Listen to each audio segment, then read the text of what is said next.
नांदेड जिल्ह्यातल्या माहूर तालुक्यामधील वडसा येथे 22 मे रोजी मुंबईवरून आलेल्या तरुणाचा थ्रोट स्वॅब अहवाल हा पॉझिटिव्ह आल्याने माहूर तालुक्यात कोरोनाने पुन्हा एकदा आपला शिरकाव केलेला आहे। माहूर येथील कोविड केअर सेंटरमध्ये 23 मे रोजी मुंबईवरून आलेल्या एका 7 महिन्याच्या मुलीसह चौघांना भरती करण्यात आले होते। त्यांचे थ्रोट स्वॅब घेऊन तपासणीसाठी नांदेडला पाठविण्यात आले होते। 24 मेच्या मध्यरात्रीनंतर त्यातील तिघांचा अहवाल निगेटिव्ह तर एका 17 वर्षीय युवकाचा अहवाल हा पॉझिटिव्ह आल्याने माहूर तालुक्यामध्ये खळबळीचे वातावरण पसरले आहे। 25 मे रोजी उपविभागीय महसूल अधिकारी अभिनव गोयल, तहसीलदार सिद्धेश्वर वरणगावकर, उपविभागीय पोलीस अधिकारी विलास जाधव, तालुका आरोग्य अधिकारी डॉक्टर भिसे आदी अधिकारी वडसा गावात दाखल झाले। 90 घरांमागे एक पथक तैनात करण्यात आलेले असून सर्व गावचा गाव हे सील करण्यात आलेले आहे।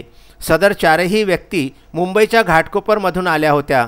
त्यांना होम क्वारंटाईन करण्यात आले होते। एका नागरिकांच्या सूचनेवरून त्या चौघांनाही कोविड केअर सेंटरमध्ये भरती करण्यात आले होते। ज्या वाहनाने हे चौघे मुंबईहून आलेत त्या वाहनाचा चालक एक दिवस त्याच गावी राहून परत गेल्याने त्याचा व पॉझिटिव्ह अहवाल आलेल्या युवकांच्या घरच्यांचा संपर्क आणखी कुणाशी आलेला आहे याचा शोध सुद्धा घेण्याचे कडवे आवाहन आता प्रशासनासमोर उभे ठाकले आहे। माहूर येथून राजू दराडे, संजय घोगरे व अनवर खिच्ची यांचा हा वृत्तांत।